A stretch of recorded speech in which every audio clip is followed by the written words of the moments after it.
Hola, ¿qué tal? Bienvenidos a Viernes de Derechos Humanos. Hoy tenemos un tema muy interesante. Vamos a hablar de los derechos lingüísticos como derechos humanos. Tenemos una especialista con la que vamos a conversar, la doctora Nuncia Seminario Hurtado, quien es docente universitaria y gestión educativa. Ella estudió Derecho Internacional Comparado y Derechos Humanos en la Universidad de Milán, Italia, y en la Universidad de Montreal, Canadá. También tiene la especialización en Derecho Penal Internacional por la Universidad Leiden de Holanda. Tiene el dominio de 8 idiomas, incluyendo el quechua, el chanca y el manejo de la lengua de señas peruanas. Es destacada articulista y conferencista internacional en materia de derechos lingüísticos y educación intercultural bilingüe. Es la doctora Nuncia Seminario Hurtado. Doctora, bienvenida a Viernes de Derechos Humanos a nombre de la Universidad Autónoma de Chiapas. ¿Qué tan importante Gracias. ¿Qué tan importante para empezar es la lengua para las poblaciones originarias? ¿Por qué preservarlas? ¿Por qué ponerlas al estatus de un derecho humano a este tipo de forma de comunicarse? Bien, muchísimas gracias a la Universidad Autónoma de Chiapas, al doctor Martínez Lascano por esta oportunidad y esta consideración que me brinda al poder participar en este destacado evento denominado Viernes de Derechos Humanos. Sí, efectivamente, considerando la pregunta, yo considero importante primero desarrollar algunas nociones básicas para luego poder hablar por qué es importante defender las lenguas originarias o las lenguas de los pueblos indígenas para su perseverancia. Hay que distinguir algunos conceptos fundamentales, qué es lengua, qué es dialecto, qué es idioma, qué es lengua materna y lengua originaria, para luego poder abarcar la contextualización de la defensa, la garantización de la vigencia efectiva y la importancia de las lenguas originarias. Una lengua es denominada lengua como aquella lengua o aquel uso que posee una persona dentro de su ámbito comunicativo, ¿no? Y que se ha adquirido dentro de un proceso de normalización, una contextualización. No puede ser en un ámbito social, un ámbito educativo, familiar, laboral, político, entre otros. Ahora, ¿qué es lengua materna? La lengua materna es la primera lengua, el primer idioma que aprende una persona en su ámbito familiar. Se dice que la lengua materna es aquella lengua que se adquiere dentro de los primeros 5 años de vida de la persona. Ahora bien, ya hemos notado que es lengua materna, pero ¿qué es lengua originaria? La lengua originaria, o también denominada lengua indígena, es aquella lengua que se ha adquirido mucho antes de la llegada de las conquistas, pues, de las personas que provenían de Europa. No estamos hablando de hace muchísimos años. Y estas lenguas han pasado dentro de un proceso de normalización y culturalización que tienen una característica especial y que se diferencian en muchos casos de otras lenguas. Poseen una riqueza cultural y lingüística, e incluso son consideradas como un patrimonio cultural. En ese sentido, ¿por qué son importantes las lenguas originarias? Número uno, porque permite el fomento, el desarrollo de la identidad cultural de un determinado grupo minoritario, que vendrían a ser los pueblos originarios, los pueblos indígenas. Número dos, porque permite que esta lengua pueda desarrollarse, pueda usarse dentro de su ámbito y estas personas puedan adquirir otras destrezas y otras habilidades. Por ejemplo, en el ámbito de la educación intercultural bilingüe, al hacer uso de esta lengua, su lengua materna, que sería una lengua originaria, y también la lengua del país, en este caso puede ser el español, están adquiriendo conocimientos en su lengua materna, y eso permite también fortalecer los lazos que posee una comunidad. En ese sentido, de mi perspectiva, las lenguas originarias, o también denominadas lenguas indígenas, son importantes por estas matices. Ahora bien, también la lengua originaria permite reflexionar y permite adquirir una condición cultural, ¿no? Un bagaje cultural, un bagaje lingüístico sumamente amplio. Y también es una herramienta fundamental para el desarrollo de la cognición de la persona, pero muy aparte del desarrollo de la cognición, también es importante para su desarrollo, para que esta persona pueda determinar, pueda cumplir con su proyecto de vida, haciendo uso de su lengua originaria o también indígena, ¿no? Entonces, un poco abordando este contexto, sí considero importante hacer mención. Ahora, ya para finalizar esta primera pregunta que me ha permitido formular usted, y le agradezco muchísimo porque me permite un poco ampliar, yo quiero hablar un poco de la diferencia también de dialecto con lengua originaria, ¿no? Como ya les he explicado, la lengua originaria, o también llamada indígena, es la lengua que se ha adquirido mucho antes de la conquista de las personas que llegaron de Europa hacia América, ¿no? Pero, muy aparte de esta característica que posee, hay una diferencia en dialecto, porque el dialecto es la variación regional de una lengua, ¿no? O podría ser también una lengua originaria. No es lo mismo lengua originaria que dialecto. Hay muchas personas que tienden a confundir ello. Entonces, sí es importante hacer mención de una diferencia, porque una lengua indígena puede tener diferentes variaciones regionales de acuerdo pues a la zona, ¿no? Pero sí es importante hacer una diferencia. Y también pues hablar de idioma. ¿Qué es idioma? Ahí, ahí en el dialecto, no sé Sí. si pudiéramos compararlo con los regionalismos que existen en nuestros países. Es decir, a pesar de que hablamos el lenguaje español de manera dominante, hay algunas palabras que en determinadas regiones se utilizan, se van creando y van formando parte de su vida cotidiana. A eso nos referimos cuando hablamos de dialecto. Eh, sí, efectivamente, exacto, es la variación lingüística regional de un idioma, ¿no? Por ejemplo, tenemos el español, ¿no? Hacemos ejemplo de México, ¿no? México posee diferentes, es un estado federal de Estados Unidos mexicanos, un estado federal, y posee dentro de sus contextos diferentes estados, ¿no? Conforman diferentes partes. Entonces, la lengua oficial, que es el español, dentro de los ámbitos o dentro del territorio mexicano va a existir una variación de acuerdo a las provincias, de acuerdo a los territorios, de acuerdo a los distritos, porque se adquiere dentro de un proceso cultural, ¿no? Igual en el Perú, ¿no? Tenemos la lengua quechua, que es una lengua que se fomenta muchísimo en América Latina, ¿no? En Bolivia. Tenemos el quechua de Perú, que es muy diferente al quechua de Bolivia, pero también en Perú existen diferentes variedades de quechua de acuerdo a las zonas. Y como usted te lo indica, va a depender mucho de los usos y costumbres de las personas y los hábitos que ellos tengan cuando hagan uso de esa lengua, ¿no? Para poder un poco diferenciar de ello. Pero sí, efectivamente, aportando con el comentario que indica, va a depender mucho del lugar, del uso y sobre todo del manejo que se hace con la lengua, ¿no? Entonces, de ello podemos denotar un concepto de dialecto, un concepto que es un poco más social y lingüístico, que nos permite abarcar un poco más la importancia de las lenguas originarias y de esta riqueza lingüística que poseemos las personas, porque en el mundo existen 7.000 idiomas y en América Latina entre 400 a 700 lenguas originarias. Entonces, pues, es un tema sumamente amplio.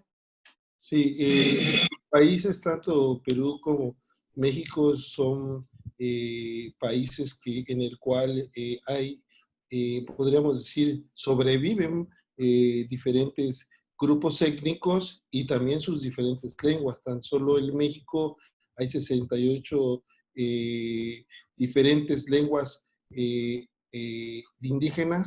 lenguas indígenas, más el español 69. Y, por ejemplo, en el estado de Chiapas, que es al sur del país, existen, de acuerdo con la Constitución chiapaneca, 12 grupos étnicos y entonces hablaríamos de 12 diferentes lenguas.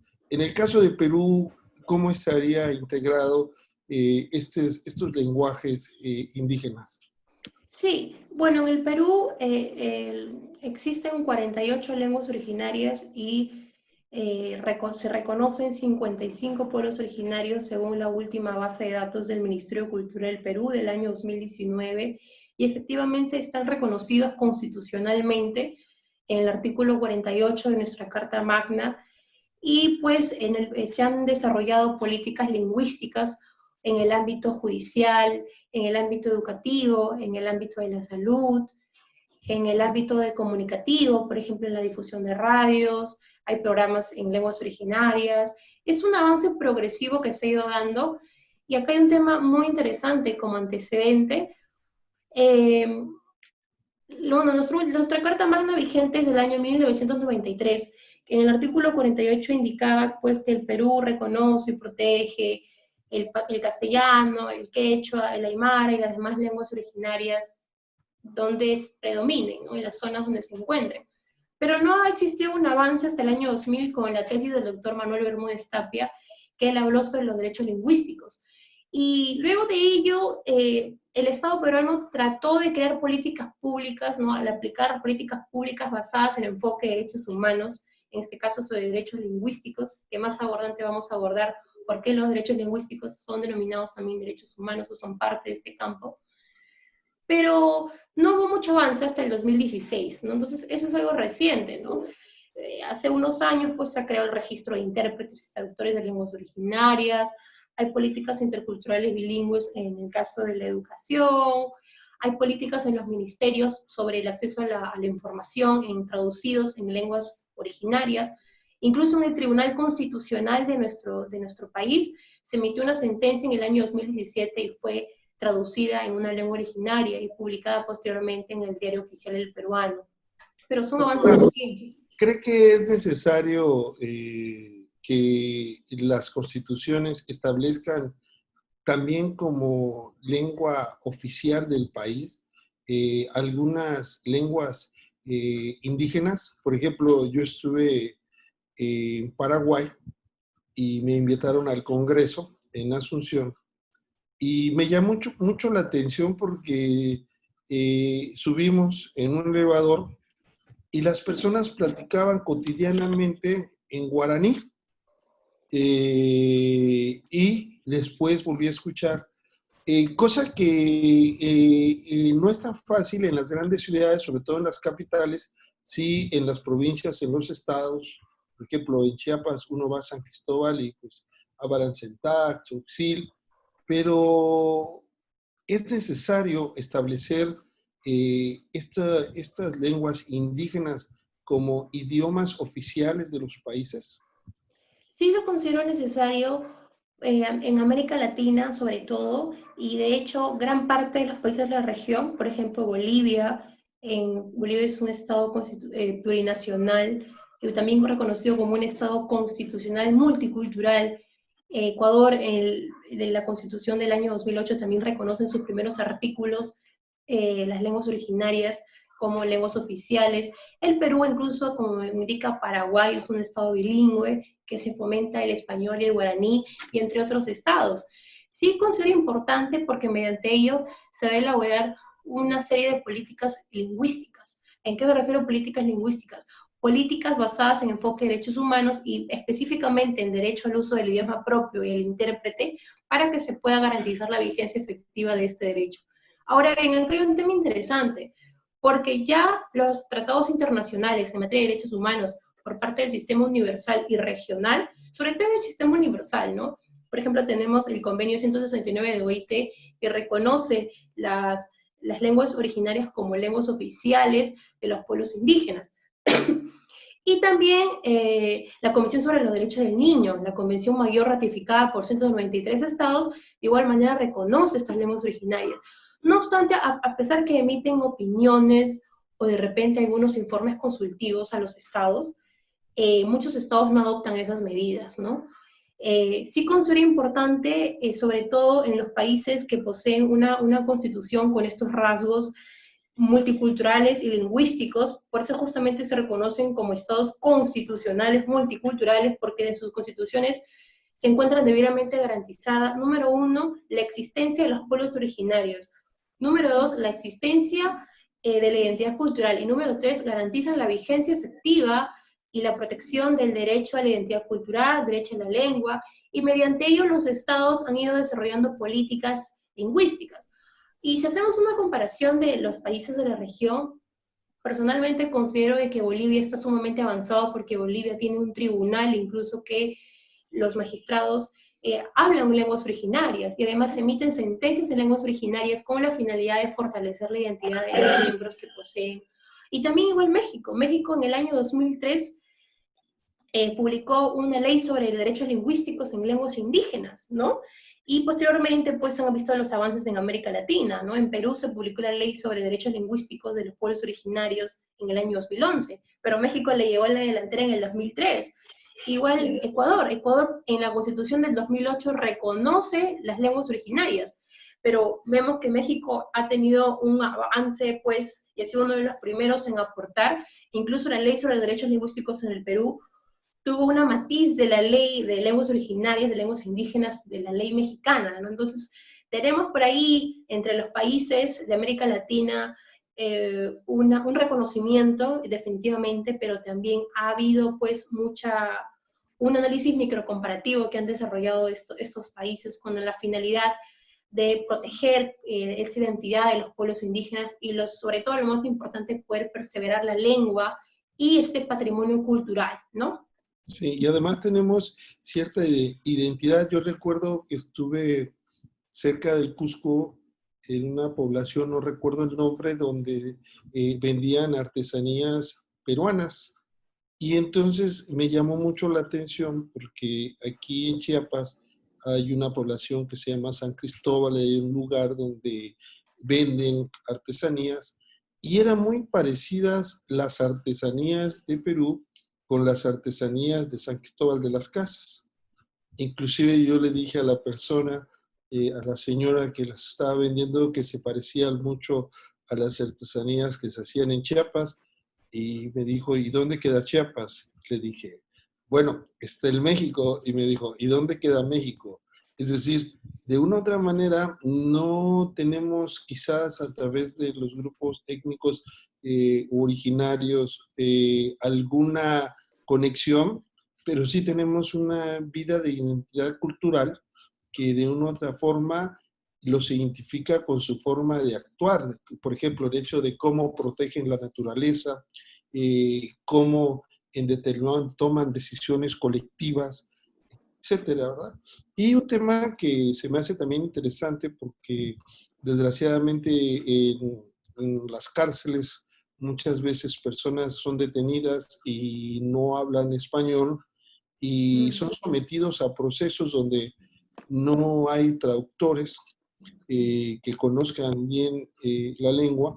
Inclusive recuerdo que en alguna ocasión, lo comentábamos, se había determinado que como el traductor que había supuestamente intervenido para interpretar lo que decía y lo que se le decía, no era su lenguaje materno. Entonces se decía que no era una traducción auténtica y por lo tanto se violaba el debido proceso. ¿Cuál es la opinión de esto, maestra, al respecto? Sí, definitivamente ya para abordar un poco sobre los derechos lingüísticos, ya hemos visto un poco un mapa muy general. Los derechos lingüísticos es hacer uso de la lengua materna o mediante un intérprete dentro en el ámbito social, educativo, profesional, político, judicial. Y un poco tocando este tema, es un punto bien interesante que ha señalado, porque uno de los aspectos o fundamentos de los derechos lingüísticos, y específicamente los judiciales, es que la persona tenga acceso a un intérprete o en todo caso, si no se le proporciona un intérprete, que esta persona pueda hacer uso de su lengua materna ante un proceso judicial. Acá hay una característica importante. La mayoría de lenguas originarias son transmitidas orales, ¿no? Porque mucho antes de la llegada, pues, o la conquista que ha existido de los españoles, o de repente de los portugueses para el área de Brasil, las lenguas no existía escritura. Se ha realizado, algunos estados han tratado de producir escritura por un tema de normalización y también por un tema, pues, de que se pueda adaptar un poco esta como visión originaria indígena al mundo occidental, ¿no? Pero también, pues, crear producción científica, hay tesis escritas en lenguas originarias, ¿no? O artículos científicos en lenguas originarias. Por ejemplo, en Paraguay tenemos esa culturalización. Pero en el ámbito judicial considero importante que es la preparación de los traductores e intérpretes, porque esos traductores e intérpretes deben ser debidamente capacitados en la lengua originaria, pero también dentro de la cosmovisión de las personas que van a ayudar a traducir, o en este caso interpretar. Y además de ello, un tema importante es la definición que vamos a usar, porque en la cosmovisión indígena, pues yo cómo voy a traducir o interpretar derecho a la propiedad, tutela jurisdiccional.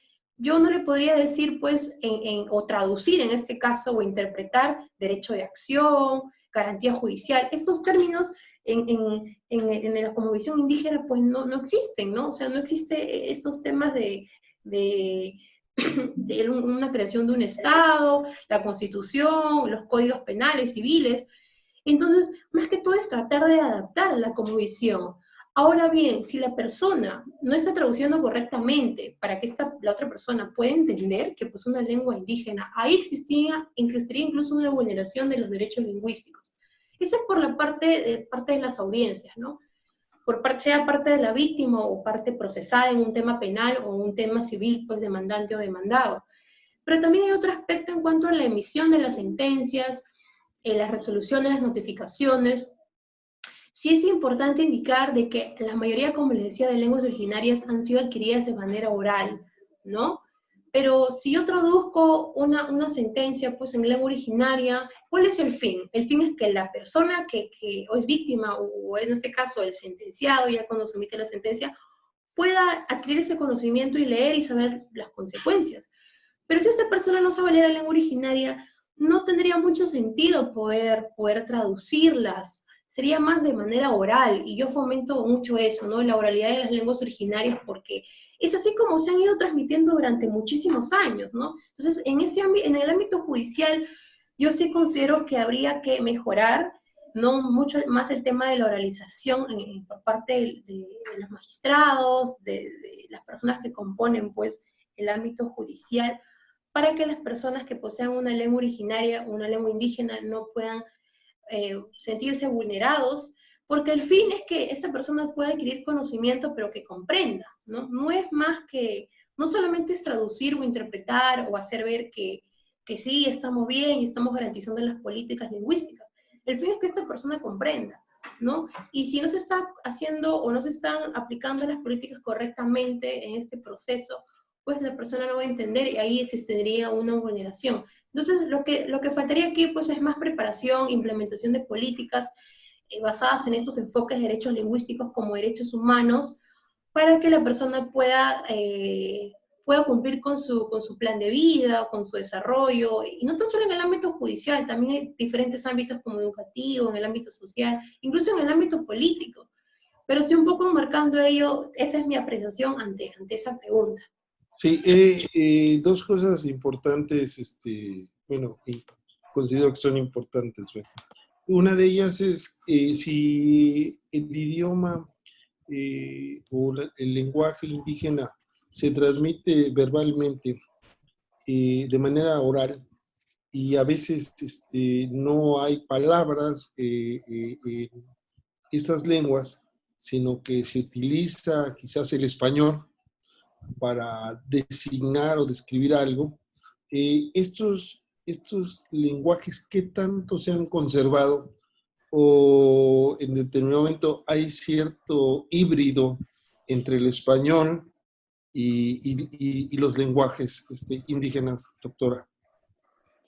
A ver, en el sentido de que sí ha habido una conexión o de repente ha habido una adaptación entre las lenguas indígenas, sí han habido, pero más que todo ha habido adaptación por parte de las lenguas originarias con el español, ¿no? Por ejemplo, aquí tenemos en Perú el quechua, y hay palabras, como digo, que no existen en quechua. Por ejemplo, el quechua es una de las lenguas oficiales de nuestro país, y también de otros países de América Latina, por ejemplo, Bolivia, Ecuador o Colombia, ¿no? Y bueno, también es una lengua que domina algunos de los pueblos originarios. Pero, ¿a qué voy con ello? Efectivamente, hay palabras que por la necesidad de comunicarse han tratado de recopilar o adquirir palabras en español y adaptarlas al quechua, o como le dicen, ¿no? La han quechualizado, así lo denominamos en Perú. Por ejemplo, tenemos la palabra abogado, ¿no? Si voy a un proceso judicial, yo como diría, pues yo solicito un abogado, ¿no? Entonces, lo que ellos han hecho, no existe la palabra abogado en esta lengua originaria, sino amacha, que significa defensa, defensor. Pero lo que ellos han hecho es españolizar esta palabra y decir abogado, abogado. Y así como tenemos esta palabra, pues tenemos una infinidad de palabras, ¿no? Tipo derecho, derecho, ¿no? Pero estas palabras no han existido, ¿no? Entonces, yo creo de que, por el contrario, ¿no? Nosotros, personas que hablamos, no, yo domino la lengua originaria sí, pero no adquirida maternamente, sino porque yo la he estudiado. Lo que sí yo considero, nosotros las personas que no dominamos lenguas originarias, por el contrario, deberíamos aprender una para fomentar la identidad cultural en nuestro país y sobre todo, si nos dedicamos a la carrera pública, no sé, somos funcionarios públicos o servidores públicos, podríamos ayudar a contribuir a la comunidad, a nuestro Estado, ¿no? Pero sí ha habido este desarrollo. ¿Por qué? Porque anteriormente existía un choque intercultural.